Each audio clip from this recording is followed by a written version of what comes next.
We're here at the Getty Center looking at a watercolor by Sibylla Merian, a remarkable artist, but also someone who is remarkable for her scientific discoveries. And she was rather obsessed with metamorphosis. She would collect caterpillars and bring them home and raise them in boxes. So she's raising children and raising insects at the same time, all the while trying to do all the standard things you do as a mother and a wife. And as a mother, she's feeding her children, but she's also feeding the insects that she's keeping. So she has to go out into the garden, out into the fields around her, and find the exact plants that the caterpillars would eat.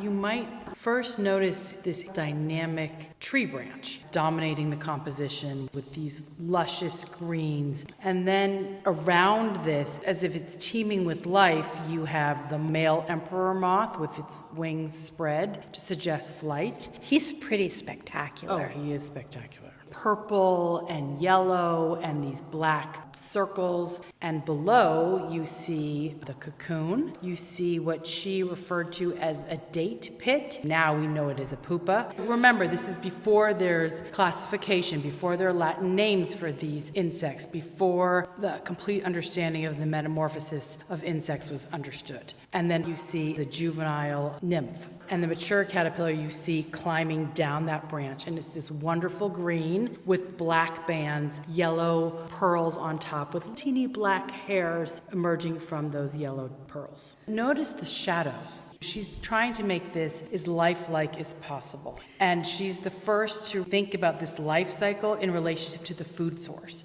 Others weren't showing the food source, and they weren't making it in this beautiful color. That's Merian, and that comes from the fact that she was trained as an artist, and her stepfather, who taught her how to paint, was a still life painter. So unlike previous images in natural history books, where we might see the moth spread out perfectly for the purpose of categorizing different types of moths or different types of caterpillars, and they might be separated on different pages of a book, here Merian's bringing everything together into this natural drama that seems to be unfolding before our eyes. So instead of something that seems like a lifeless specimen, we have something full of life. She does away with the static tradition. She wants to show something pulsating with life. She kept a notebook and recorded all these things, and then she would use that notebook to make more finished compositions. She tells us how hard it was to find this moth, because remember, moths come out at night. She had to structure her whole life around when these insects were going to transform. It was a lot of trial and error, but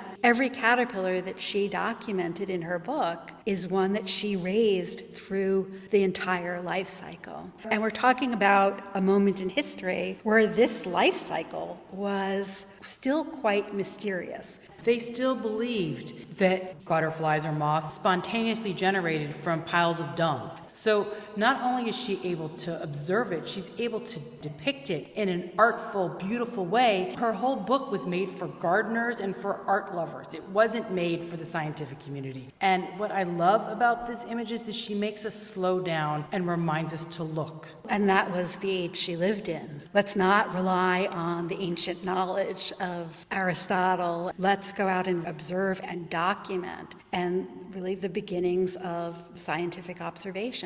And that's a reminder what you're going to find if you're curious, and what you're going to find if you don't just read what's in the books. Remember, she's growing up in a very religious time. This was not science the way we think of science. This was God's handiwork. And she was trying to understand and make sense of that handiwork. This idea of natural theology, that looking at nature would reveal God's handiwork, but also the idea that we could see religious ideas in nature. The transformation of the butterfly could stand for the idea of the resurrection.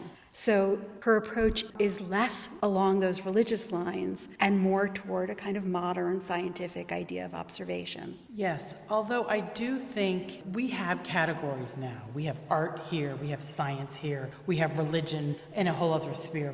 As a holistic view of nature with the food source, as well as the whole metamorphosis, it actually is much like her life. She was the mother and the artist. She was the adventurer and the documenter. author. She had all of these things that weren't contradictions to her. So the idea of the interconnectedness of things, and that's what she gives us here.